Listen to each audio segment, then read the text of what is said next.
Hello students, welcome to our class. তো আমরা পড়তেছি এসএসসি পরীক্ষার্থীদের জন্য ফিজিক্সের দ্বিতীয় অধ্যায় গতি বা মোশন। তো এর আগে আমরা দুইটা ক্লাস করছিলাম, তো তোমরা যারা আগের ক্লাসগুলো দেখো নাই তারা অবশ্যই আগের ক্লাস দেখে আসবা। এবং আজকে আমরা যে জিনিসটা করব সেটা হচ্ছে গতির সমীকরণ। তো আজকে হয়তো বা আমাদের এখানকার থিওরি ক্লাসগুলো শেষ হবে, তো তোমরা রিটেনের জন্য বা ম্যাথামেটিক্যাল কোনো ক্লাস চাও নাকি অবশ্যই কমেন্ট বক্সে জানিয়ে দিবা, অথবা আমি সৃজনশীল প্রশ্ন নিয়ে প্র্যাকটিস করাবো নাকি সেটা বলে দিবা, অথবা দুইটাই যদি চাও তা অবশ্যই জানাই দিবা। তো আজকে ক্লাস আমরা শুরু করি যে গতির সমীকরণ আছে, সেই সমীকরণ গুলা জানার আগে আমাদের অবশ্যই এই জিনিসগুলো আগে জানতে হবে যে কোনটার নাম কি। তো এখানে আমাদের ইউ কে আদিবেগ বলি। তো মানে আমরা আদিবেগকে ইউ দ্বারা প্রকাশ করি, যেটাকে সময়ের শুরুতে যে বেগ থাকবে। তারপর আমরা ত্বরণকে এ দ্বারা প্রকাশ করি। তারপর সময় তো টি আমরা জানি। তারপর অতিক্রান্ত সময়ের পরে বেগ, অর্থাৎ এখানকার শেষ বেগ। আর এস হচ্ছে অতিক্রান্ত দ্রুত। ইউ হচ্ছে আদি বেগ, ভি হচ্ছে শেষ বেগ, টি হচ্ছে সময়, এ হচ্ছে ত্বরণ এবং এস হচ্ছে অতিক্রান্ত দূরত্ব বা সরণ। তো এগুলো আমরা আগে থেকেই জানি অবশ্যই। তো এখন আমরা সরাসরি সূত্র প্রতিপাদনে যাব। তো আগের ক্লাসে আমি দুইটা সূত্র শিখেছিলাম, একটা হচ্ছে V is equal to you plus a t, আর একটা সূত্র হচ্ছে s is equal to v t. তো এই সূত্রগুলো আজকের ক্লাসে আমাদের লাগবে, এর জন্য আরেকবার মনে করে দিলাম। তো দেখো এখানে এস ইজ ইকুয়াল টু ভিটি, যখন আমাদের সমবেগ থাকবে তখন আমরা এই সূত্রটা ইউজ করতে পারবো। কিন্তু আমাদের বেগ যদি সমবেগ না থাকে, আমাদের বেগের যদি পরিবর্তন হয়, তখন আমরা কি করব, এস ইজ ইকুয়াল টু এই ভিটি বসাবো। এই ভিটা আমি বড় ভি দিলাম। বড় ভি কেন, এই ভি দ্বারা বোঝাচ্ছি যে এই দুটা বেগের আমাদের গড় বেগটা নিব। গড় বেগ নিলে আমরা এই সূত্র দিয়ে কাজ করতে পারবো। তাহলে গড় বেগ বের করার সূত্র কি, যে আদি বেগ প্লাস শেষ বেগ বাই টু। তাহলে u plus V by two into হচ্ছে আমাদের টি। তো এখান থেকে দেখো আমাদের এই ভি এর সূত্র আমি পাইছিলাম কি, v is equal to you plus a t. তো এই মানটা আমি এর ভি এর জায়গায় বসাবো। তো ইউ এর জায়গায় আমি ইউ এ রাখলাম প্লাস ইউ প্লাস এটি, অর্থাৎ ইউ এর জায়গায় ইউ রাখলাম, ভি এর জায়গায় লিখলাম কি ইউ প্লাস এটি বাই এখানে টু যেটা থাকতেছে সেটা টুই থাকলো, আর এখানে আমাদের টি এর জায়গায় টি এ থাকলো। তো এখন দেখো এখানে ইউ প্লাস ইউ আছে, তাহলে এটাকে আমি টু ইউ লিখতে পারি প্লাস এ টি ভাগ হচ্ছে টু ইন্টু হচ্ছে টি।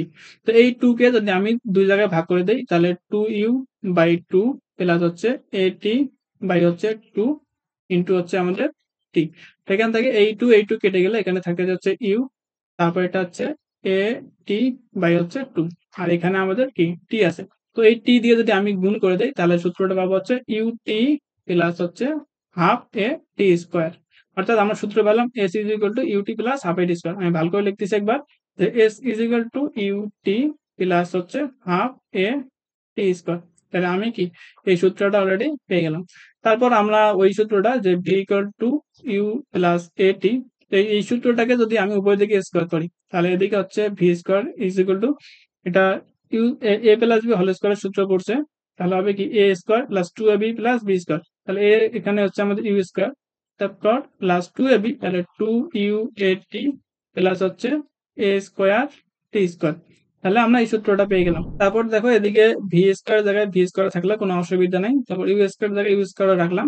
তো এখানে এদিকে টু এ আছে, এখানে আমাদের এ আছে, এর জন্য আমি টু এটা কমন নিব, টু এটা কমন নিলাম। তাহলে এখান থেকে যদি টু আর এ কমন যায়, এখানে থাকতে হচ্ছে ইউ আর হচ্ছে টি। তারপর প্লাস, তো এখানে টু নাই বাট আমি টু কমন নিছি। কোনো কিছু থেকে কমন নেওয়া বলতে বোঝায় যে ওইটা দ্বারা কোনো কিছু ভাগ করা। তার জন্য আমি লিখবো যে এখানে টু যেহেতু কমন নিছি, এখানে টু অবশ্য আমাদের ভাগ হয়ে যাবে। তাহলে এখানে এ স্কোয়ার থেকে একটা এ চলে গেছে, এখানে থাকতেছে এ, আর এখান থেকে টি স্কোয়ার আমাদের কি টি স্কোয়ার থাকলো। তাহলে এখানে আমাদের হচ্ছে V square is equal to you square plus two A. তবে এখানে এই যে এস ইজ ইকুয়াল টু আমরা কি পাইছি, UT plus half a t square. তো এখানে থেকে UT plus half a t square আছে, তো এর জায়গায় আমি কি লিখতে পারবো, এর জায়গায় আমি লিখতে পারবো হলো এস। তো এতক্ষণ পর্যন্ত যে সূত্রগুলা পড়লাম সেই সূত্রগুলো এগুলা, তো এস ইকুয়াল টু ভিটি, তারপর S is equal to UT plus half A T square, V square is equal to you square plus two S, আর একটা হচ্ছে V is equal to you plus E T. তো এর সাথে আমি আরেকটা সূত্র একটা এড করতে চাই, তাহলে V equal to you plus V by two into T. তো এই সূত্রটা একটু মনে রাখবা।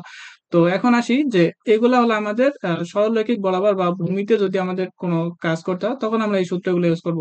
কিন্তু আমাদের যদি পড়ন্ত বস্তুর ক্ষেত্রে কোনো কিছু কাজ করতে হয় অর্থাৎ পড়ন্ত বস্তুর যে সূত্রগুলা সেই সূত্রগুলো হবে আমাদের এরকম যে এখানে যেখানে A আছে সেখানে এর জায়গায় G হবে। কারণ এই সরলরৈখিক বরাবর আমরা ত্বরণ হিসাব করি কিন্তু যখন কোনো একটা বস্তু মুক্তভাবে পড়ে তখন সেটা আমরা ওই G দ্বারা প্রকাশ করে থাকি। তো এখানে আমাদের A এর জায়গায় যদি G বসে তাহলে আমাদের সূত্রগুলো হচ্ছে যে আর এস এর জায়গায় আমরা এইচ বসাবো তাহলে এখানে এইচ ইজ ইকুয়াল টু এই সূত্রের জায়গায় এইচ ইজ ইকুয়াল টু হবে কি ইউটি এগুলো ঠিকই থাকবে ইউটি প্লাস হচ্ছে হাফ জি টি স্কোয়ার।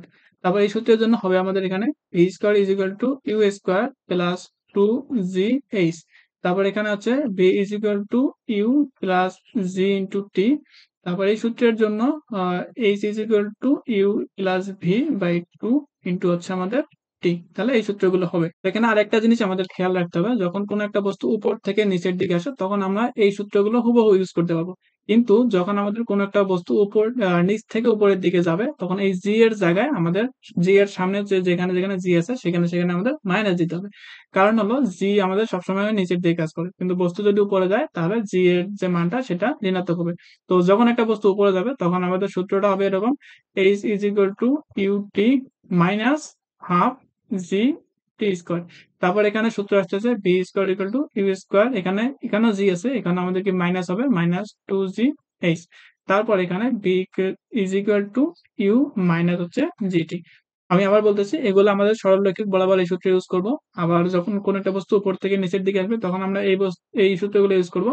আর যদি কোনো একটা বস্তু নিচ থেকে উপরের দিকে আমরা ছুড়ে দেই তখন আমরা এই সূত্রগুলো ইউজ করব।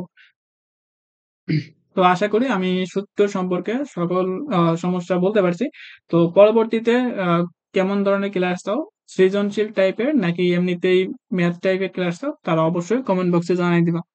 তো পরবর্তী ক্লাসের জন্য অপেক্ষা করতে থাকো আর এই চ্যানেলটা সাবস্ক্রাইব করে রাখো। আল্লাহ হাফেজ।